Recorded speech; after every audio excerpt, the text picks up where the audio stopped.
والإسلام ديني ومحمدا رسول الله ويقيني. Kata Allah subhanahu wa ta'ala melihat keadaan Nabi Muhammad SAW, apa yang dibutuhkan lagi? Kata Rasul, ya Allah, saya tidak akan puas masuk surga sampai hamba-hambamu yang ada di neraka, umatku, diselamatkan. Allah subhanahu wa ta'ala mengizinkan Nabi Muhammad keluarkan dari neraka. Dia keluarkan. Sudah cukup ya Nabi Muhammad? Tidak cukup ya Allah, masih ada lagi.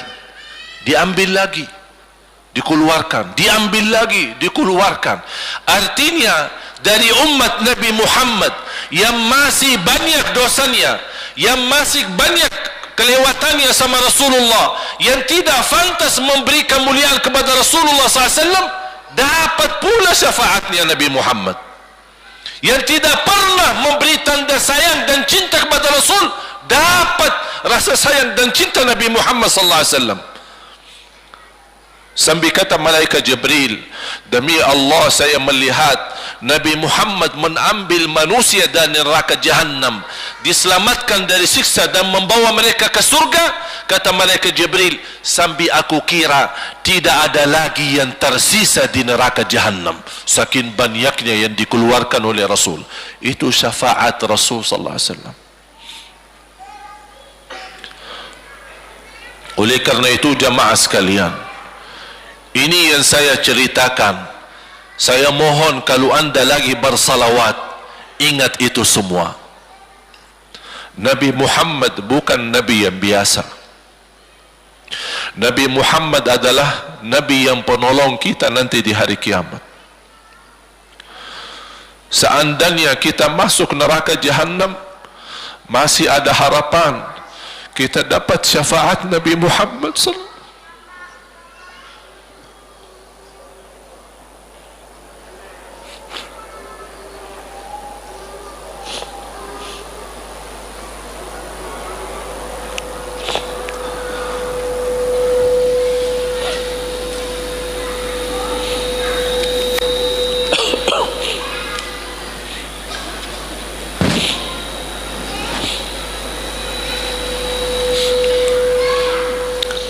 Yang masuk neraka saja dapat syafaat Rasul. Jadi sejauh mana kita bisa mencintai beliau, sejauh mana kita minat mempelajari kehidupan beliau, sejauh mana kita mengenal sunnah-sunnah beliau. Di zaman ini, umat yang paling bodoh terhadap beliau kita umat Islam. Kita umat Islam banyak hal yang tidak tahu tentang beliau, tidak tahu bagaimana perjuangan beliau, bagaimana doa beliau untuk kita, bagaimana kesedihan beliau kalau ada di antara kita yang kena musibah atau keburukan, apalagi masuk neraka. Siti Aisyah radhiyallahu anha,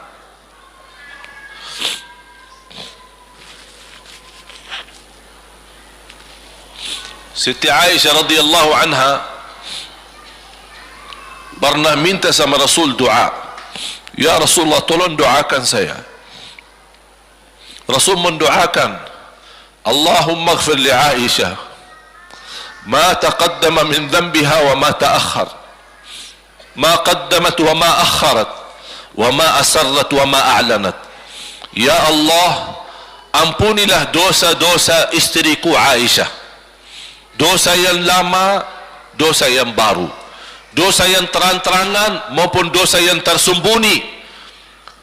Siti Aisyah menaminkan doa Nabi Muhammad dan menangis dan bangga dan senang. Saking senangnya, saking bahagianya, dia tertawa. Sambil Rasul melihat Siti Aisyah, senang wahai Aisyah, apakah kamu senang dengan doaku? Kata Siti Aisyah, bagaimanakah aku tidak senang? Aku justru merasa bahagia dengan doamu untukku ya Rasulullah. Apa kata Rasul? Ketahuilah wahai Aisyah, ketahuilah doaku yang baru ini untukmu, itulah selalu doaku untuk umatku di setiap salat. Itu doa Nabi kita buat kita.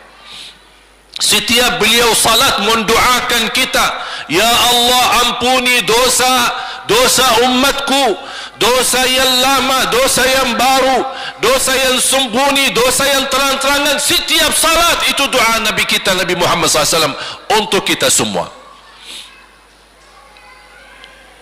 Apa yang diminta oleh Rasul? Rasul tidak minta banyak dari kita. Salah satu yang diminta oleh Rasul dan memohon, satu itu berbanyak, itu satu-satunya yang Rasul minta banyak. Selain itu Rasul tidak pernah minta banyak. Satu-satunya Rasul minta banyak. Apa? Salawatlah kepadaku, berbanyaklah salawat kepadaku. Mengapa Rasul minta berbanyaklah salawat kepadaku? Kenapa tidak minta amalan yang lain untuk dibanyakkan salawat atau amalan yang lain? Mengapa hanya salawat? Rasul berpesan berbanyaklah salawat kepadaku, karena Rasul tahu dengan kita berbanyak salawat kita akan dijamin dapat syafaat beliau, dan itulah beliau yang diinginkan. Bukan hanya dapat syafaat, bahkan Rasul sendiri bersabda, aqrabukum minni majlisan yaumal qiyamah, yang paling dekat kepadaku hari kiamat, yang paling banyak salawat kepadaku.